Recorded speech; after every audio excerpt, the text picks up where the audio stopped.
Hello and welcome to News Central TV. I am Adebola Adedwa. The headlines. Police release Nigerian opposition leader Julius Abure on bail.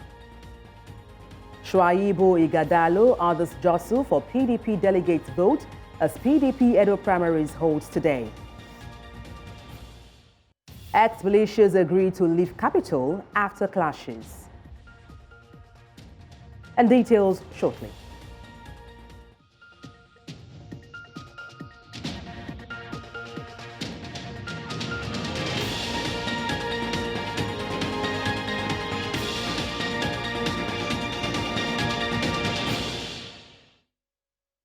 News Central now at this hour begins in West Africa, where the People's Democratic Party will today hold its governorship primary in Edo State, with 10 aspirants battling for 563 delegates vote in the indirect primary.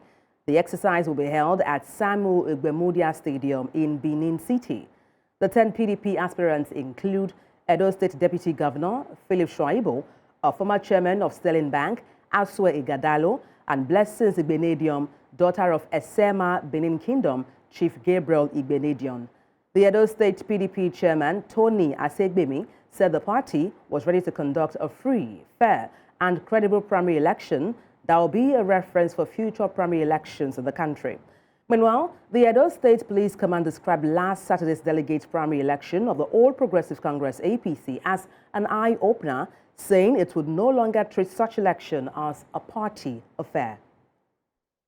Let's stay in Edo State for a bit, where we understand that the national chairman of the Labour Party of Nigeria, Julius Abure, who was arrested on Wednesday in Benin City, Edo State capital, by operatives of Zone 5 Police Headquarters, has been released on bail. It was gathered that his arrest was a result of a petition forwarded to the zone from the office of the Inspector General of Police in Abuja. After his release around 2 a.m. on Thursday, Abure, while addressing his supporters, said the struggle to liberate the people does not come easy. He said his prosecution, meant to destabilise the party, started after the general elections in 2023. Abure said the state chairman, Kelly Ogbaloi, and the state youth leader were being held and would likely be released later today. Meanwhile, following the controversy that trailed Saturday's governorship primary election in Edo State, the All Progressive Congress APC has removed Governor Hope Uzodinma as chairman of the Elections Committee. And this was disclosed in a statement issued on Wednesday by the APC National Organizing Secretary, Sulaiman Agongo. The Imo State governor was replaced with his counterpart from Cross River State, Basi Otto, who was formerly the deputy chairman of the 7-member committee. Agongo disclosed that Otto has now been saddled with the responsibility of conducting the rerun poll slated for Thursday, February 22nd. The changes were made a few hours after 4 leading aspirants called for Uzodinma's replacement. Away from that, President Bola Tinubu has approved the appointment of Kemi Nana Nadab as Controller General of the Nigeria Immigration Service, NIS. According to a statement on Wednesday by the Special Advisor to the President on Media and Publicity, Ajuri Ngelale, Nadab's appointment will take effect on March 1st, 2024. She will be taking over from Ms. Caroline Uraola Adepojo, whose term in office expires on February 29, 2024. Before her appointment, Nadab was the Deputy Controller General in charge of Migration Directorate of the service. Former Nigeria's President, General Yakubu Gowon, has called for a speedy resolution of the ongoing crisis in ECOWAS. General Gowon made this known after a brief meeting with President Bola Tinubu, saying he had come to discuss with the president plans to resolve the ongoing impasse, which has seen Niger, Chad, and Burkina Faso exit the regional community. He was occasioned by sanctions from the bloc after military takeovers in the 3 West African states. And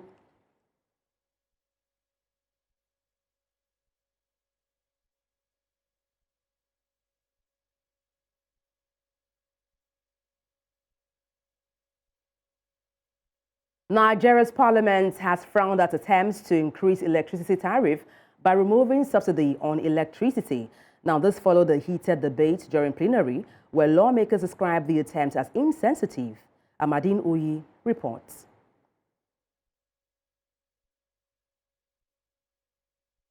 On the floor of the Senate, x-rayed attempts by the federal government to remove electricity subsidy, thereby increasing the cost of electricity. Lawmakers say electricity companies have in times past taken advantage of citizens. The same electricity businesses are collecting money from customers for services not rendered, when they have not added anything to the equipment they inherited from PHCN. Communities buy transformers to replace damaged ones, in addition to overburden bills and arbitrary estimates for unmetered customers. They also add that the non-availability of electricity has grossly affected citizens, putting them into untold hardship. The populace are facing untold hardships, and the situation in the country is anything but normal.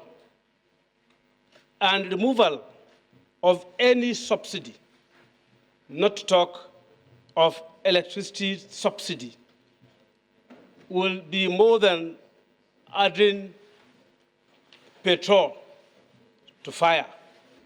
Most of the problems that we're having today, especially in the manufacturing sector of the economy, is as a result of low power. And many organizations and companies are relocating from Nigeria simply because they don't have energy to drive their organizations. They urge electricity companies in the country to focus on the right priorities. I think our concern for this moment should be how to generate electricity and effectively, adequately distribute electricity. The Senate is also urging Nigeria's Minister of Power to obey past resolutions related to their relations with the public. In Abuja for News Central, I am Amadine Uyi. You're live with News Central TV. Let's take a short break. Stay with us.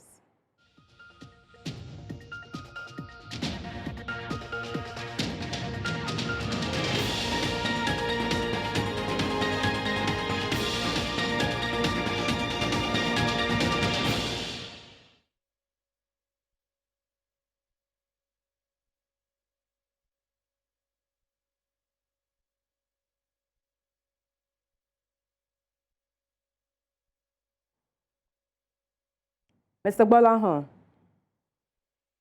Yes, ma'am. Yes, good morning. Let me say Happy New Year. Okay. We've not seen this yet. Yes, we haven't. Give us a bit. Oh, okay. Yes. A bit of headroom, space in between the frame above your head and then your head. You want more headroom? Just a little bit. A little. Is that better, or you want more? It's fine. Okay.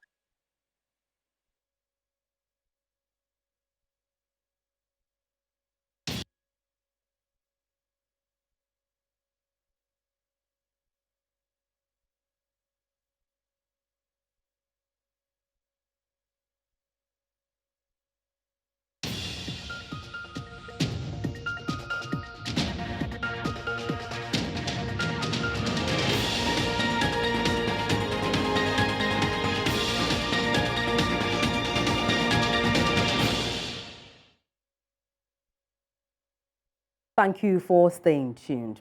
And now let's head to a business-related story where the Naira gained marginally against the United States dollar at Nigerian Autonomous Foreign Exchange Market on Tuesday, closing at 1,542 Naira 55 kobo per dollar from 1,551 Naira per dollar recorded on Tuesday. The rate represents a 2.9% appreciation from the 1,598 Naira 54 kobo traded on Monday and a meager 0.58% against Tuesday's rating. Now, according to data from the FMDQ Security Exchange, a platform that oversees FX trading in Nigeria, the local currency hit an all-time intraday high of 1,755 and an intraday low of 1,050 Naira. Also, the foreign exchange turnover increased to $172.14 million from $66.43 million and $117.32 million recorded on Monday and Tuesday, respectively. And to talk about these, I've been joined live on the news by a development expert, Gbolahan Olojede. Good morning, Gbolahan. It's a pleasure to have you join me. Yeah, good morning. Nice to be on the program. All right, we understand the Naira has further crashed, but let me start with Tuesday's ratings. I mean, what factors contributed to the marginal gain of the Naira for Tuesday against the US dollar at the Nigerian Autonomous Foreign Exchange Market? It might simply be the fact that the banks sold a little more. So we have seen increase in the volume being offered for sale by the banks and maybe the oil majors from Monday to Tuesday to Wednesday. So that increase in volume, Wednesday was like 172 vis-a-vis $117 million for the previous day. So that might have helped. You know, the sense or the feeling that the supply is higher will help with the price. But is this anything to be happy about in the first place? A gain of, 2.9% appreciation of the Naira. In the first place, is it anything to be, joyful about? Well, we only get to a point where we can celebrate when we get to that junction where we can sustain what happened. I'm not so sure that what happened is in the state of sustainability yet. So it is not uhuru, and there is nothing yet to celebrate about what we saw. It's just a temporary situation for now. Okay, let me talk about the DSS raiding the office of Bureau de Change, in an attempt to stabilize the Naira. Gbolahan, what do you make of it? It looks to me like a comparison to when the New York Police Department arrests drug peddlers on the street of New York. They've been arresting them for years, but they keep getting new ones to arrest every day. The reason is because that is a symptom, not the disease. So when you look at those guys that are selling dollars, on maybe if you go to anywhere where they're selling dollars, do they look to you like they have millions of dollars? I don't think so. They don't look so. So it appears as if there are other bigger forces behind them. And those are the things we need to go for. Be able to do a bit more investigation, gather some intelligence about the real speculators, people who have access to very huge Naira and are using this huge Naira to pursue the dollars on the street. But the guys who are trading, they're just the last mile guys. And picking them up will not necessarily solve the problem. We must also deal with where are all the sources of the money that are coming into their market. That is an important part of what we're talking about. Talking about dealing with the issues of the Naira playing yo-yo, on Tuesday, it's appreciated by 2.9%. Wednesday, it's, equating to about 1,880 and tilting to about 1,900 per dollar. How do you think we can stabilize or strengthen the Naira? Well, to my mind, we have to be bold enough to deal with the speculation side of things. There have been theories going around in the market about, and you can easily put logic to what people are saying. When subsidy was removed, the volume of money available to the states and local governments increased dramatically. Now, the expectation will be that at those sub-sovereign levels, this additional income will be made to count for the people. So if I'm state XY, I used to get 10 Naira, but I now got 15 Naira. I should make that additional 5 Naira to count for the people, to relieve them of the pressure that they are feeling left and right. But what the stories are saying is that rather than do that, the people in charge are taking that 5 Naira to the market to go and purchase dollars. If they purchase dollars in this manner, will they account for the gains to the people, or are they personal gains? If things like that are happening, government must show interest and must shoot for the big players, not the little people all around the place. So this speculation, ask yourself, what is really driving this rapacious demand for the dollar? Is it some fantastic growth in the economy, some heavy desires to make certain? What exactly is driving that demand? It's an important question to answer. The other part, though, is that I wish we can get someone who can give us, say, a $10 billion to $15 billion and say, take this money, pay me, in some convenient arrangement. What that will do is that, number one, we will clear the outstanding obligation on the CBN window. Then we will be able to buy substantial time during which we can fix some of these mega distortions in our economy. First, if that money lands, all these people who are speculating will slow down. We will be able to get a semblance of a real rate of exchange. While that is going on, we can begin to find what we can tweak and fix within the system so that we can achieve a stable exchange rate over time. That is what I think may help to solve the problem. There is a huge supply problem, and unless something comes in to bridge that huge supply problem so that we can buy time, and because the reality is that there is no microwave solution. I hear people every day saying, oh, they should do so. What can you do? If the dollar is not there, it is not there. So whatever you can do to bring in that supply, it will take a bit of time. Can we buy that time? That's it. Okay, now you talked about bringing in the supply to help cushion the free fall of the Naira. I cannot but ask you, this paradigm of free floating of the Naira, do you think it's a good principle for Nigeria, looking at our own economic factors? I understand countries like USA, they are floating their currency. We have in China where the yuan is being floated. But for Nigeria, we are highly import-driven. Is this in the first place a good decision for us to have floated the Naira? That you literally answered the question when you said we are heavily import dependent. So for us, while it is important that we are able to harmonize the multiple rates of exchange in the market, we should have approached it with more caution. We should have thought about the supply problem. The supply problem did not start after we removed after we collapsed the rate. It has been there.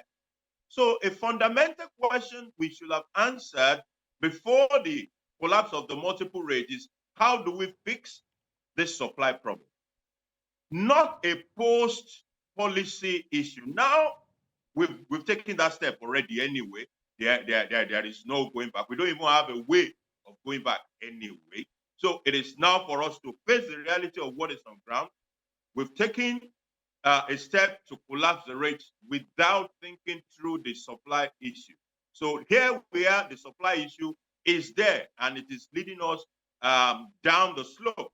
This has been further complicated by speculators, heavy speculation going on in the market. Everybody buying up dollars, betting against the Naira, hoping to make quick money, not because there's any substance to this rapacious demand for the dollar. So we must find a way. Permit me to chip in there. When you say the Naira is falling because of speculation in the markets, and that's making the dollar rise, I wonder, because Nigeria is heavily import-driven, we're not competing in global markets, in international trade, and these are things that will make the Naira strong.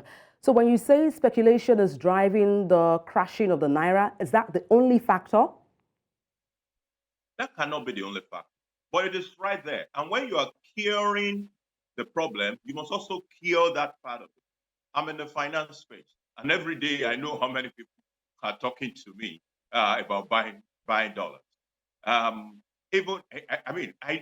see this thing every day. I know about this thing, people seeking to buy dollars. If you buy dollar 3 days ago, it was 1,870. Yesterday, it was 1,900. It is easy to see that a speculator knows that maybe today it will be 1,950. We don't know. So when you have that level of slide almost on a daily basis, it is a natural market thing that speculator will jump in. So it is not, we're not even talking any theorizing of affairs. We're talking a normal market reality. Something I bought 1,870 on Tuesday was 1,900 on Wednesday. Anybody who has money will jump into that market. I'm very simple that. But it is not the only problem, but it is right there. We must fix it. All right. The fundamental problem of shoring up the supply is I'm afraid the real... that's the most we can take on the news. Thank you so much for your expertise. Bolahon Olojede, a development expert. Thank you once again. Thank you very much for having me. You're watching News Central now. Let's take a short break. Stay with us.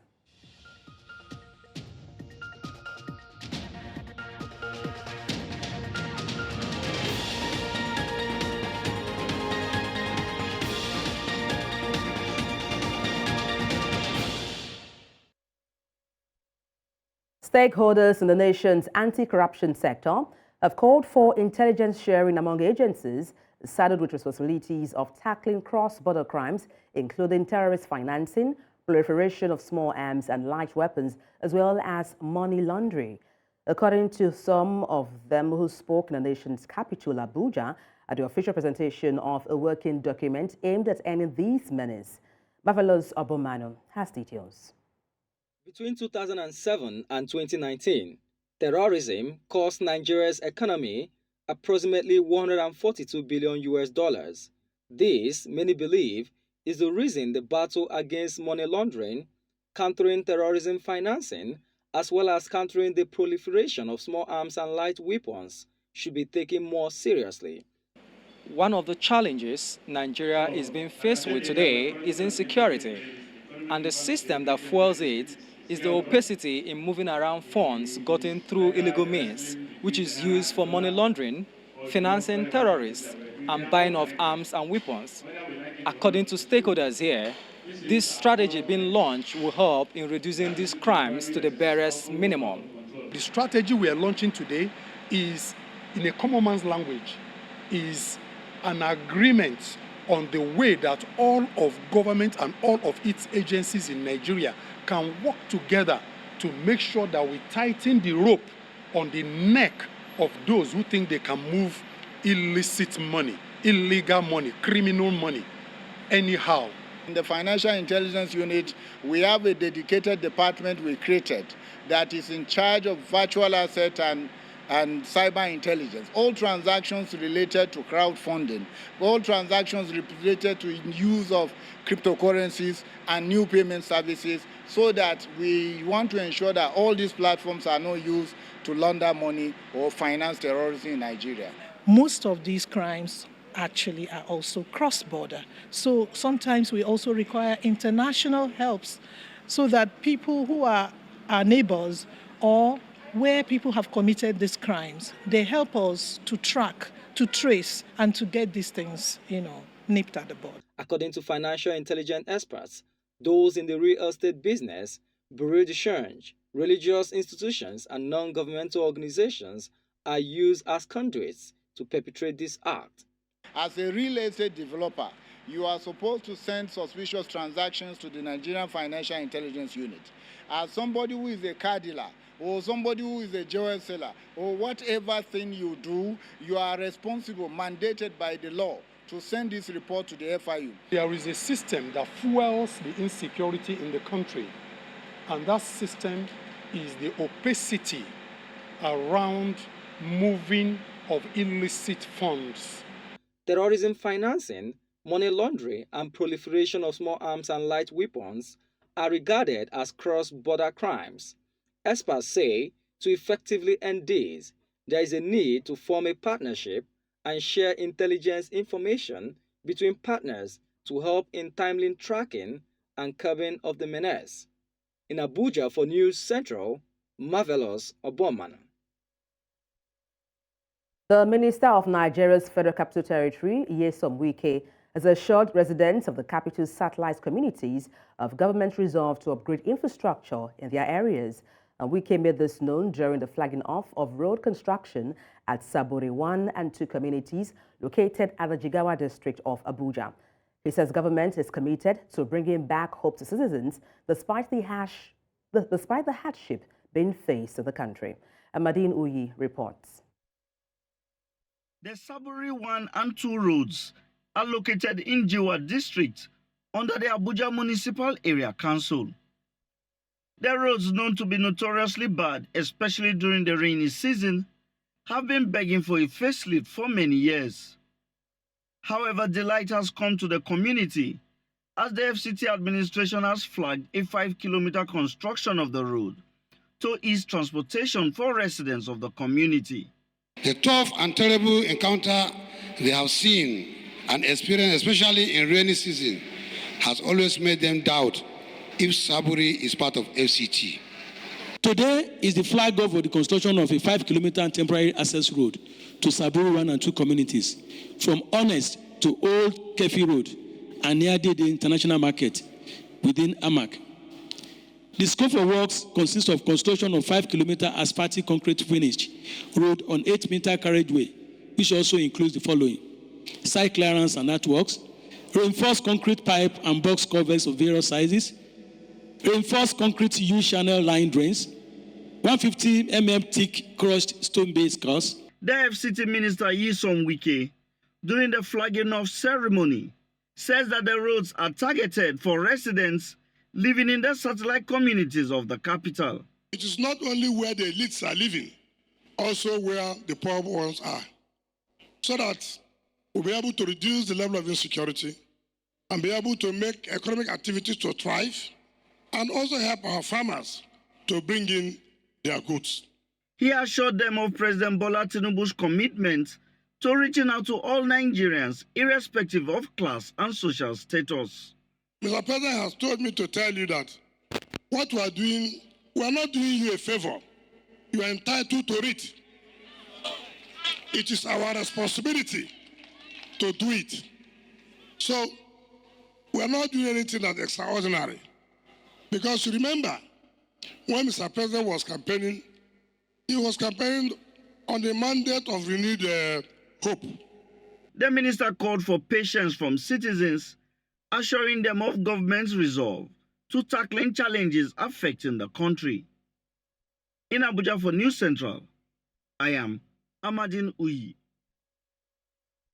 Nigerian medical professionals have urged the government to regard the health sector as a national security issue which should be considered safe in the hands of foreigners. We should not be considered safe in the hands of foreigners. And this was in response to the exit of foreign pharmaceuticals from the country, forcing the cost of drugs to spike exponentially.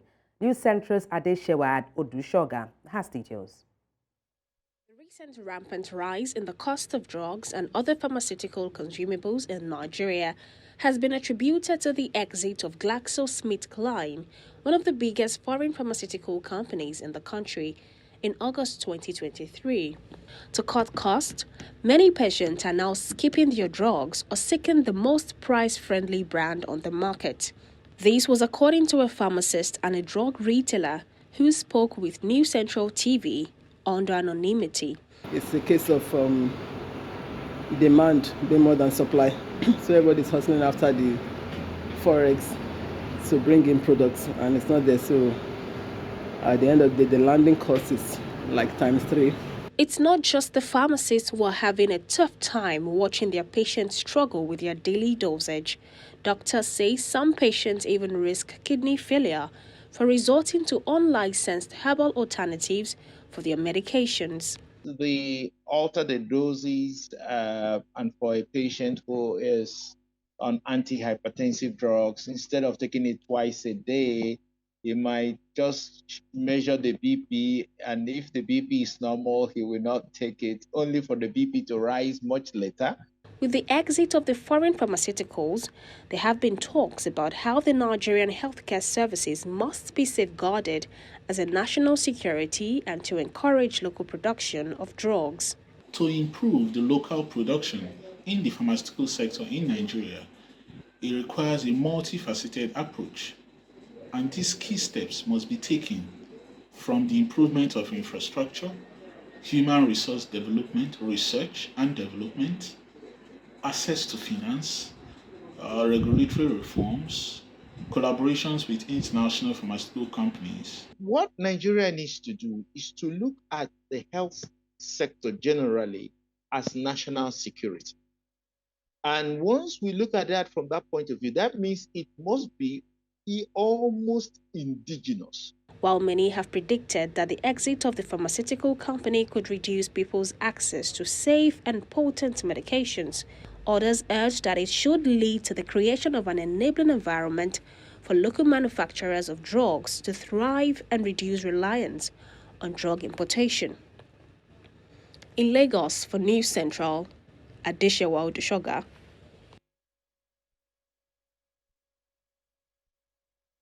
A 3-day editorial cartooning workshop being led by Barbara Brandon Croft, award-winning American cartoonist, being known for creating the comic strip Where I'm Coming From and for being the first nationally syndicated African-American female cartoonist, ends today.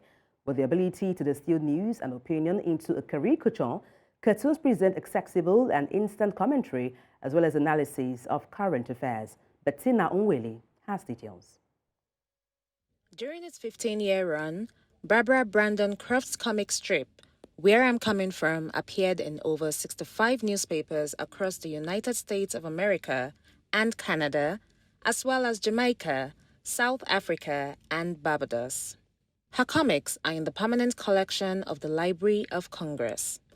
Cartoons can be effective communicators because they are visual, memorable, able to simplify complex concepts, able to communicate across language barriers, and able to convey emotions.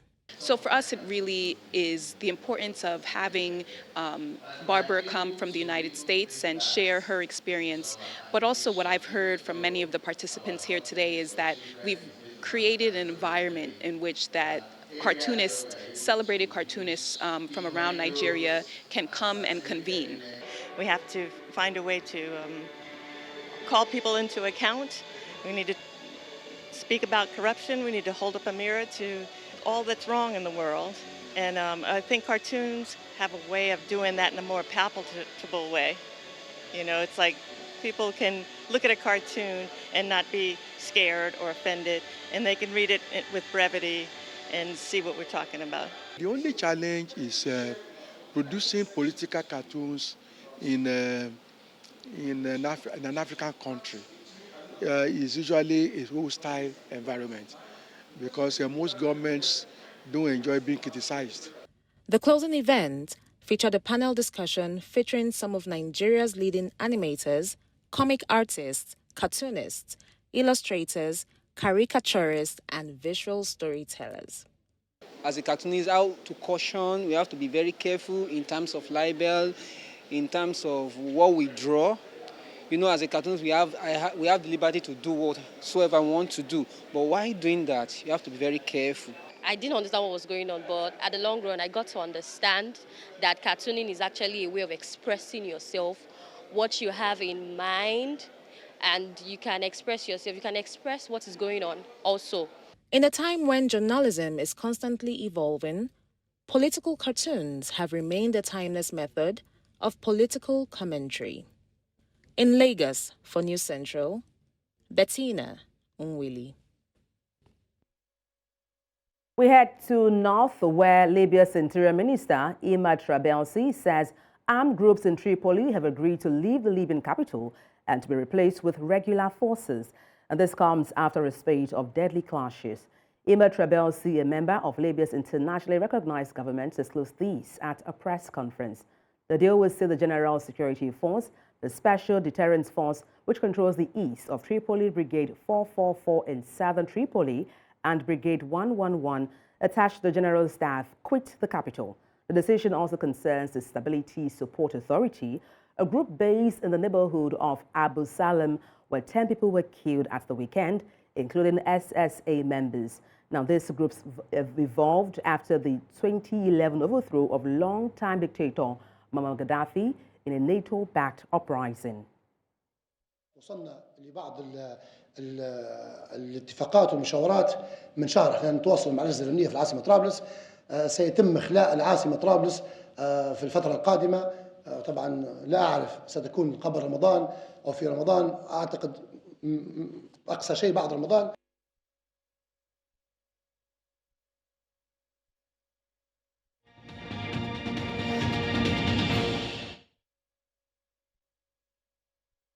Two people were killed and 3 others are missing after a cargo ship struck a bridge in southern China on Thursday and caused part of it to collapse. The empty container vessel was traveling between Foshan and Guangzhou when it rammed into the Lingsha Bridge around 5:30 a.m. when a container ship hit the pier of the Lingsha Bridge in Nansha district. 5 vehicles, including a motorbike, were involved in the accident. 2 of them plunged into the river and the others fell onto the vessel. A preliminary investigation has found this. A crew member is slightly injured in the accident. Rescue efforts are underway and the cause of the accident is still being investigated.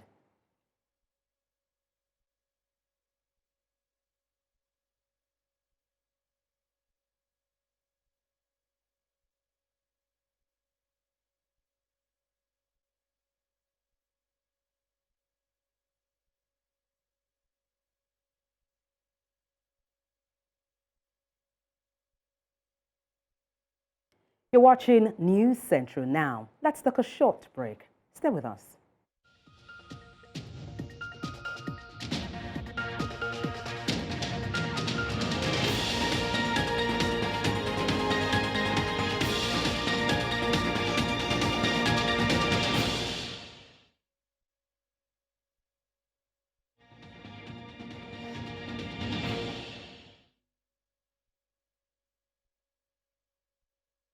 And now to sports stories.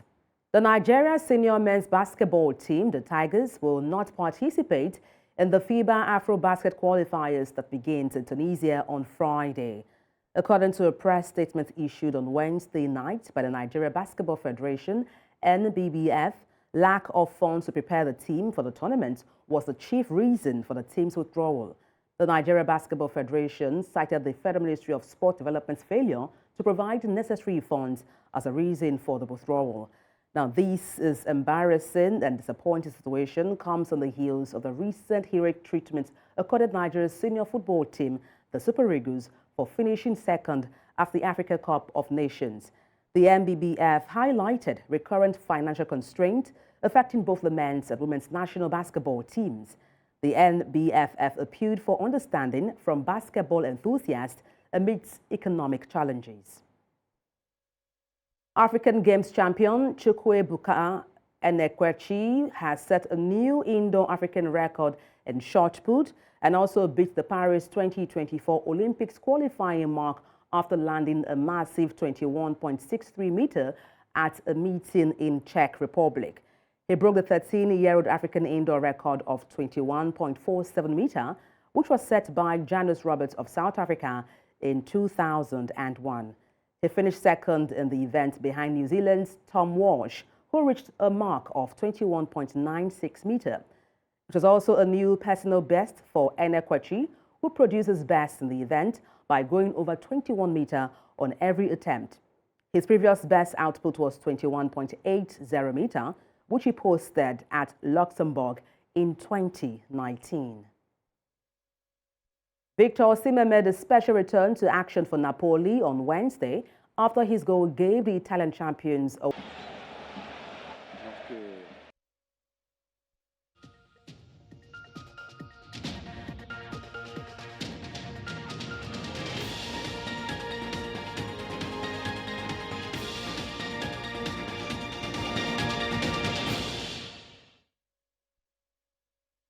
That's all on the news at this hour. But before we go, let's take a look again at some of the major stories. Police released Nigerian opposition leader Julius Abure on bail. Shaibu Ighodalo others jostle for PDP delegates votes as PDP Edo Primaries holds today. Ex-militias agree to leave capital after clashes. Send your eyewitness report to the WhatsApp number on the screen and follow us on social media. We are at News Central TV. You can watch us live on DSTV, channel 422, Star Times, channel 274, Abo TV, and YouTube. Many thanks for watching. I am Adebola Adeduba.